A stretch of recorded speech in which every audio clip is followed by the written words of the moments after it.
Hello, hello, hello. Welcome once again to Over Coffee, our morning talk show where we talk about games or just about anything. As a matter of fact, you can sign in on Twitch Sometimes on nothing.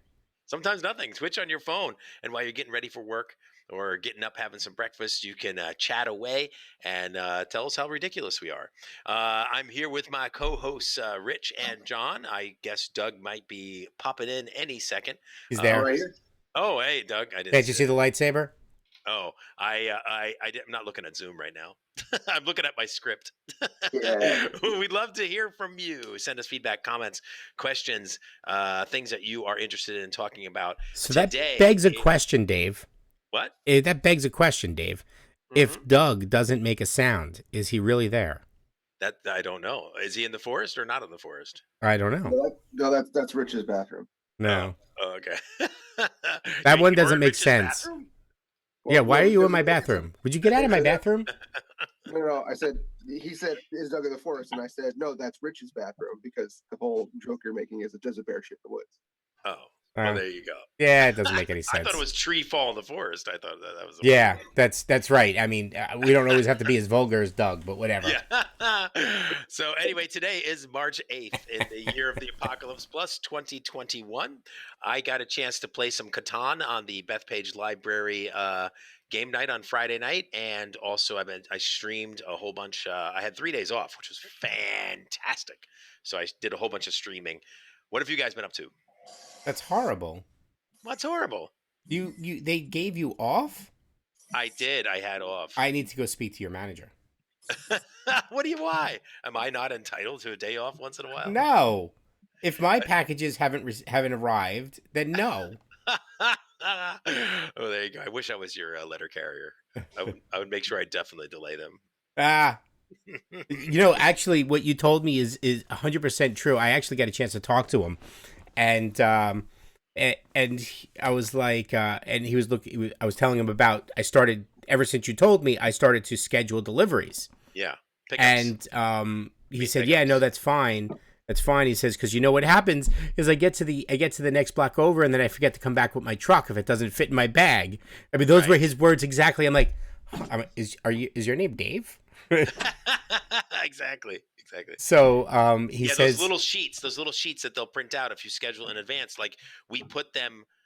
Like I either keep them in the truck, so I'm looking at them all day long. Oh yeah, I got to do this pickup, yeah, or I actually put it in the little mail slot of the house, so that when I get to the house, I'm like, oh, there's something to pick up here. Okay, it's like an alert. Do, do, do, do, do.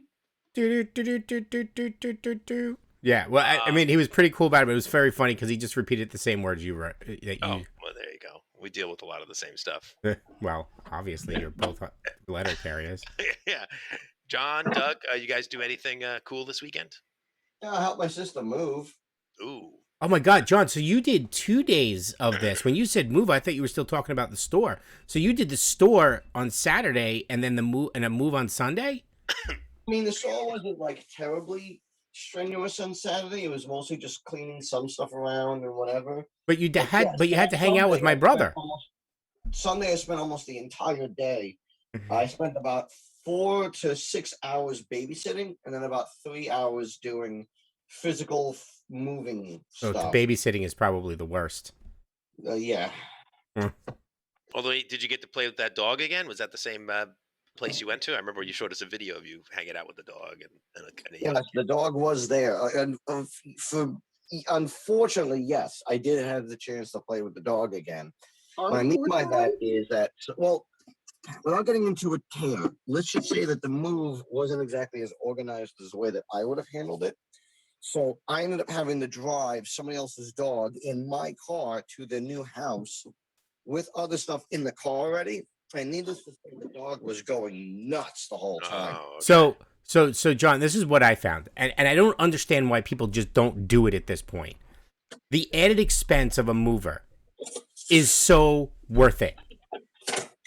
And as a friend or a family member, I would rather contribute towards the moving expense than actually move. I'm serious. I think they hired a moving company to move the stuff there, but they were relying on people to basically unpack. Well, no, if you had to physically put stuff in your car and move it to the next place, then the moving company didn't do their job. Well, this was some stuff that was at my house. Like this was not at the. Oh, that I can't help with that then. But we had to help them unpack the pod though, so that was. Oh, no. You hire the moving company and you have it. You don't put it in a pod. That's stupid. Just put it right in the house.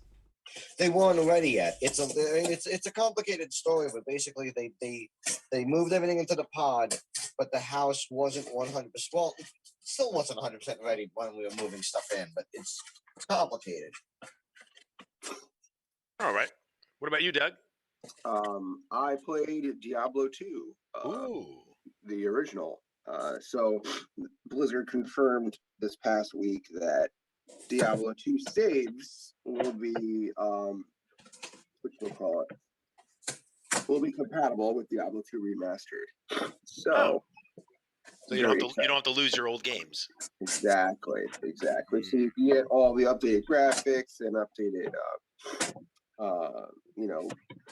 what is it? Quality of life upgrades, and still have that Necromancer level 67 that you are plowing hell with. Okay. That's cool. Yeah. Just start over, man. And Rich, did you not have basically D&D on Friday night? Or We did not. Okay. So I had to go through emails. I had to work Friday night. So. Oh man, I had 3 days off and you were working like crazy. Yeah, that's because I probably let somebody have off that I had to work. So that's why I'm against employee vacations. Well, there you go. All right, should I? I think we're going to talk a little bit about a topic. Oh my God! Just do the news. And so I'm going to knock out the news before I got to switch to my phone and head to my post office. Here we go from Tabletop Gaming News. Vitrix Limited. I have not heard of this company. I don't know anything about them. However, I was intrigued by what they're doing. They've come out with a new set of World War II miniature rules. It's called War on the Ground, and it lets you play out battles of several different scales, from 10 millimeter to 12 millimeter to 1/144th scale. So that's available on Vitrix Limited. It's called the War on the Ground. That's available on their website. Here's something that I also thought was interesting is want to get into the gaming industry? Do you have a graphic design ability? So those of you out there that are interested in possibly getting a new job, War Games Illustrated is looking for a new web and media developer. So the War Game, if you don't know what War Games Illustrated is, it's one of the longest running gaming magazines that is currently out there. Cool Mini or Not previews several Stark changes coming in the Song of Fire and Ice tabletop miniatures game. Well, the author that wrote this said, well, I mean, they're Stark changes, not necessarily Stark changes. I mean, some Stark Good morning. changes are Stark, but not all Stark changes are Stark changes. So just go look at what's being updated. I'm sorry, Dave. Well, say that 5 times fast. What?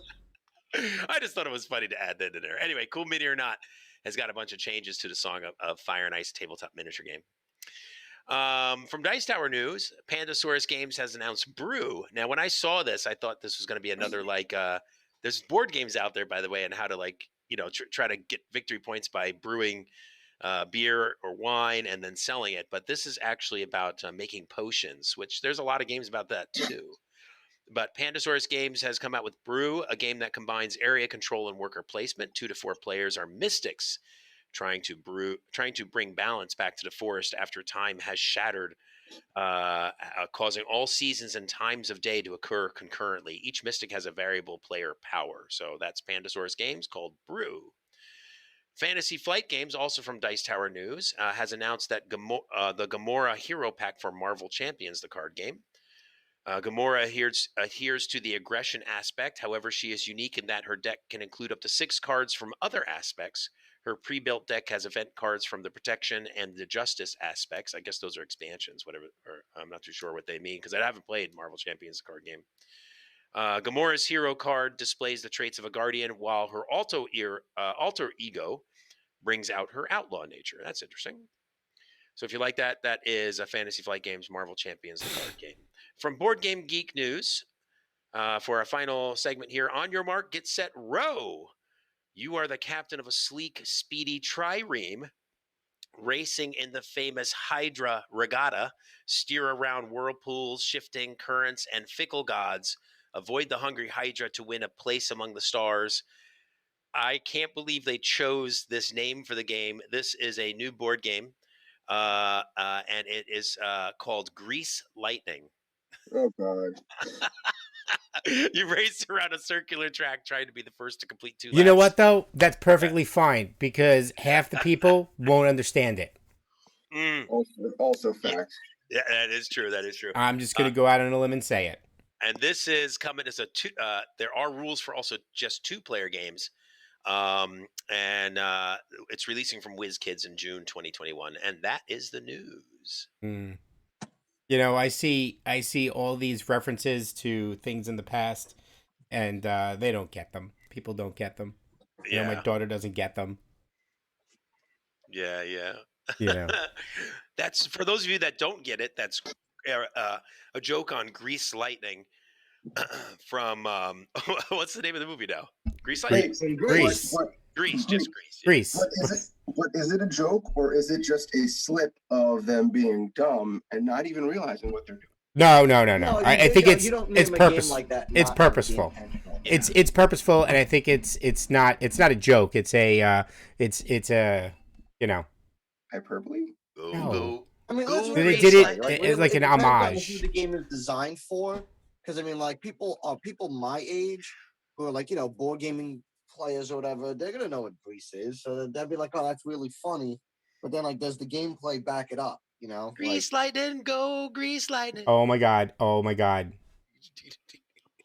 Grease Lightning, go Grease Lightning. It's a homage to Grease.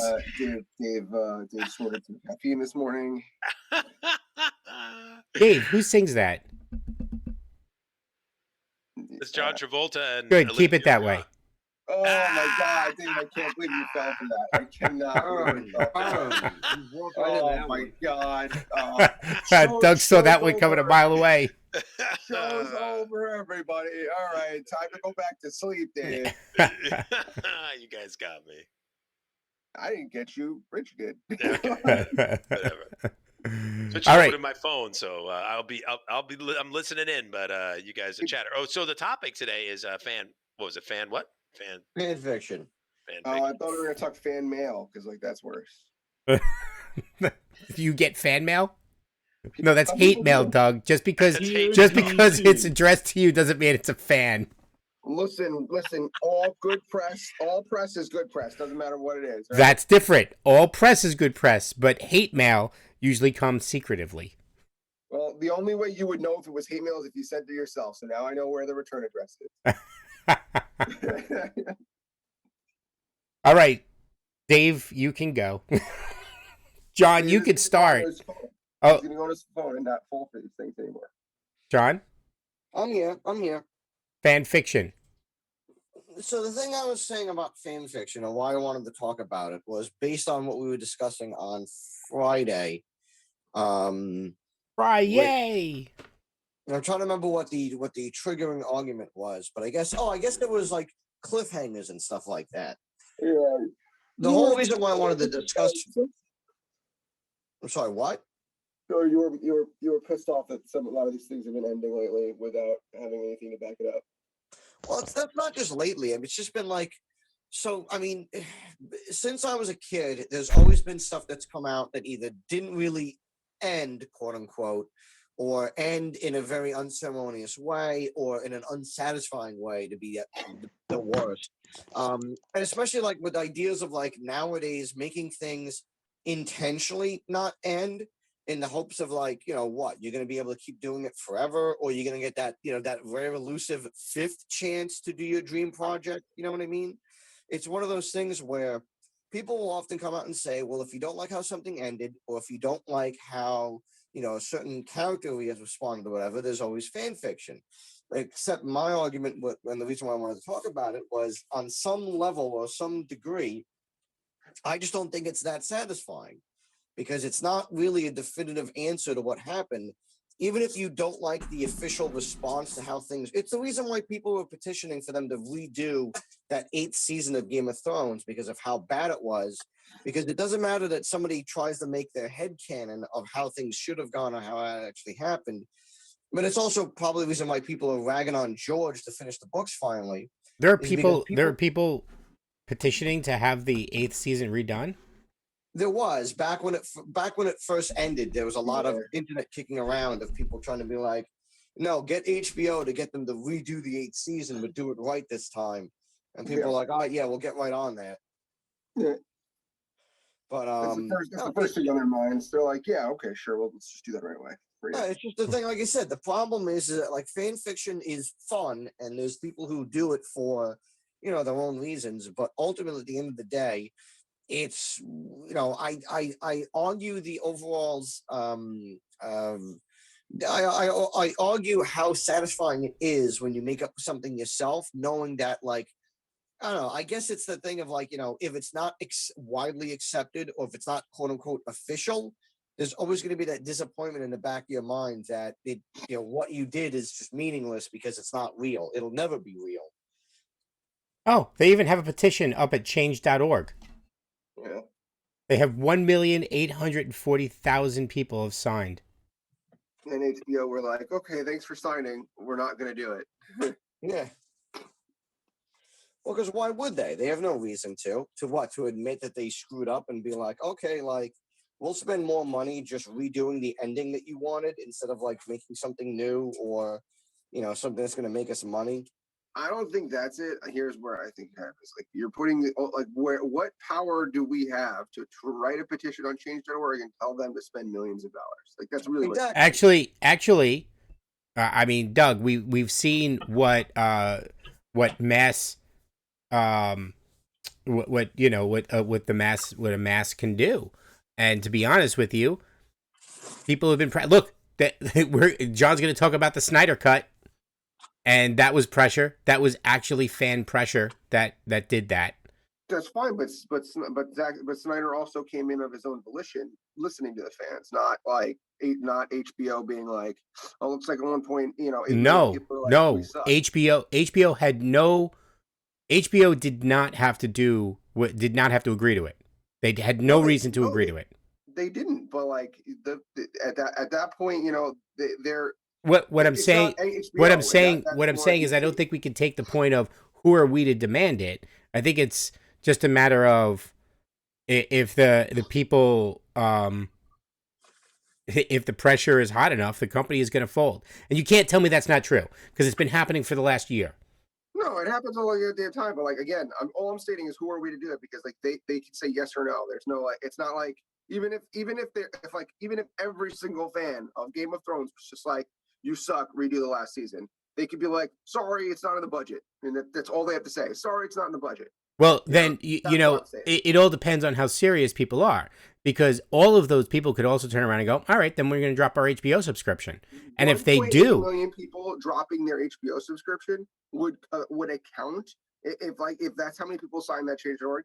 If they took it seriously, 1.8 million people would account for what is it like almost $15 a month. So like, and if HBO sees like what $10 of that a month, that's 18 million a month, right? 18 million. It's going to hit HBO hard. I mean, you can't say that a company would take 1 million subscriber hit not seriously. Well, I mean, hold on. Let's take. I mean, I just don't buy that argument at all. I'm not saying they're going to go that far, though. I'm not saying that they would. Too, though, it's been several years since Game of Thrones ended. It's been like 2 years, almost 3 at this point. Right. So, like, if something was to have happened, it would have happened by now. Exactly. That's what I'm saying. It's just, but like I said, but it's also one of the reasons why people are so hard on George to like finish the books, because they hope or they think that what he's going to do is maybe not going to magically fix all the problems with the show, but at least it'll make an official canon that they can recognize that it's like, okay, at least this was what I could point to as the ending. Right. And I guess the point that I was trying to make is that, well, there's nothing to stop people from just imagining or inventing their own thing. But I think it's that same feeling that I'm talking about to some degree. It's, I would say, I don't know what, it's maybe more like validation. The idea that, like, what I want to be real, I want to be officially real instead of just this thing that I throw out there on the internet that, like, people could either just take apart or that could have no, merit in the long scheme of things. Right. Well, yeah. I mean, I understand. You'd rather the real writers do it rather than some person in their basement drooling over pancakes and muffins with like, headgear on. Right. I get it. That's a bit of a negative way to put that. I mean, considering that, like, Twilight was technically fan fiction, and look how all right, successful that person got. let me. Here's what and there's a slight difference between this petition and the one we're talking about, the one that John will eventually talk about with the Snyder Cut, if we ever get there. is that the Snyder Cut actually had star backing, the people in the movie. Yeah. Backed that. This one did not. And then the response from the HBO president: there are very, very few downsides to having a hugely popular show. But one I can think of is when you try to end it, many people have big opinions on how these characters' stories should come to an end. Blois added that reshooting season 8 was not something we seriously considered. He then pointed out that while fans may have taken issue with the various aspects of the plot, the final season has done very well at the Emmy nominations, which really is all they care about, which were announced last week. 32 Emmy nominations is certainly nice validation. So I'm just gonna put this out there and say that I think that I don't know too many people who can honestly watch the final season of Game of Thrones and not say that was a piece of crap. This is the second time a series has done what Game of Thrones has done. I mean, the first was Lost. The first big one was Lost. As a matter of fact, what the Lost was so bad, I am now on the side of Netflix so heavily that I don't want to watch a season until all the episodes are out there. I just don't want to, I don't read, and George R. R. Martin, I don't want to read. I don't read books now that don't have a completed series. Like, I won't start the series. I'm tired of it. There's things like that, unless it's a prove it. That's interesting. I was just talking about that with a friend on Saturday night. Same thing. Right, unless it's a proven writer. Right, there are a few writers out there that are proven themselves. I did accidentally make the mistake one more time, but you get a writer that's remarkable and puts out this awesome fiction, and then it just ends, and then they ride our dollar, no offense, which they've earned to that point. They ride our dollar forever, and it never comes back. Right. Like, and that's what I was going to say. Like, what if George never releases another book?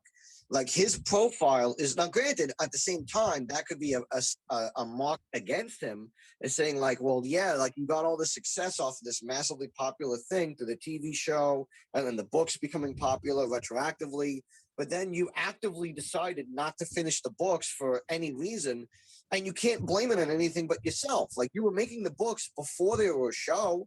You can't say, oh, well, now I got too famous, now I don't want to make them anymore. It's like you were making them when they were just, good, but just your same standard fantasy novels. Like, they might have been a really good version of them or something that was really popular with people who were reading them. But if anything, you should have nothing but time. And even if you're like, well, I'm worried about the quantity, I'm worried about how it's going to turn out. How could it be any worse than what those guys with this HBO series did? You could literally just, if you really wanted to, you could just literally write the exact ending the same way that they had on the show and just say, fuck it, at least I'm done. And now you can't ask me anything. You know what? If he wrote the exact same thing as the 8th, but then just changed the last 15 minutes, that would still be 1,000 times better than that ending. That interaction right there at the end with the thrones and the kings was the worst political negotiation I have ever seen in my entire life. Fiction or no fiction. Yeah, Fairy pretty tale or no fairy tale. It would never, ever, ever, ever have happened the way it happened. Ever. Ever. I was Well, so at least like in the real world. In any world. Fantasy You know, worlds I could I never don't do know. that. It happened in Game of Thrones, though. No. They wrote that. They made up something that was so beyond unbelievable that You know, I'm a huge Game of Thrones fan, and I must have completely blocked it out because I did hate season 8 as well. I forgot how it ended because I just wanted to block it out. so they have all the kings sitting in their thrones and they're talking about uniting the seven kingdoms, right? Okay. And Sansa Stark's like, well, the North is going to remain independent, so we're not going to be part of your group. And like, oh, okay. Six Yeah, other okay. they're like, oh, okay, all right, that's fine. What? What the? This whole thing was about that. Which was how all the books started, was that the North was independent and whatever. Well, it's like the whole thing was, it's just stupid. That whole, the way the whole thing it just was so stupid. It was dumb. Well, it's what nobody wanted. It's like there's not a single person you could point out to say, how would you like the story to end? I'd both like almost nobody to die except Red for a Wedding. certain number of people, but those who survived to have so little impact or so little to do after the fact that it really made no difference. Right, Red and- Wedding Alright. 2.0. But And just John that- went north. John went north to the wildlings or something, right above the wall or something. Right. Well, no, they sent him back to the wall. He was still under arrest, so he ended in the same place he started. Really? Okay. Come on already. I mean, how can you just like, oh, we're gonna reunite all the kingdoms? Oh wait, the North wants to be by themselves. That's okay because you're my sister. Right. But everybody else has to bow to me. If anybody had been sitting in one of those other thrones and go, whoa, wait, did we just fight a war to reunite us? And she's gonna go off there by herself? No. Right. I want my own kingdom too. Yeah, exactly. Yeah. That's what would have happened. Well, That's so the the whole game of premise of the show was people. the Game of Thrones was just to like divorce everybody. Like they just wanted everyone away, separate themselves, go to your little separate lands and nooks. That's what it was, man. That was the game. Come on. There you go. But I guess that's probably like a great example of what I was talking about. Like people could try to do whatever they want to try to like justify or make it like, you know, not even make it better, but like, man, here's what I would have done or whatever. But at the end of the day, like how disappointing is it for it to be like, look, there's no reason why this is not getting done. Or even if what comes out is not as good, it can't be as bad. So why can't I just have this? Why can't I at least just have the thing that I want? I'm willing to pay money for it. The person who could make it has no reason not to. And at the end of the day, it's like, but how infuriating is it that it might not ever happen? Comes down to ratings, you know. I'm just gonna say it right there. Like that's it. It's really what it comes down to. Half the time, it's like they make preconceived judgments off of like a fraction of a point difference from one quarter to another quarter, or someone comes in and he's like, well, I've got a complete bias against the person who's directing this or writing this or blah blah blah. So it's really out of our hands at that point. So what's interesting is that with the Lost thing is it fell so far off a cliff on the other end, that on the other side, I don't think I followed any of those actors anywhere else. Yeah, they got lost. But It's mostly one of the reasons why I can't stand J.J. Abrams, because like I was having a conversation with my buddy Dan last night, and I said like, because we were talking about what Mike wants to do with his podcast about talking about things and like how would I talk about Star Wars, and we talked about the new movies, and the thing that I said was there's a lot of things they did wrong, and there's a lot of things, there's just basically a lot of ways that they dropped the ball. But my biggest thing is that it of all the people they could have banked on, I don't know why they went with J.J. Abrams, because it's like there's nothing that guy loves to do more than to just throw a bunch of stuff out there that he'll never explain and act like he's some revered and like amazing screenwriter. and then All tell the you explosions, but and then- all the explosions. and then tell you that he's never seen the originals. Exactly. Right. But it's like, but it's not even that. And Being vague is not good story hooks. He's saying, never like, inhaled. He's not a writer. Yeah, he's never inhaled. All I'm gonna need to go. right, we're gonna go. PMD, take us home. Oh, there he goes, calling me PMD again. All right, thanks so much, everybody, for listening. We do it again on Wednesday and also Friday this month, 6:30 in the morning. Come join us on the Tabletop Streaming Network and Long Island Tabletop Streaming Network. And we appreciate your comments, and good morning. Good morning. Good morning. Good morning.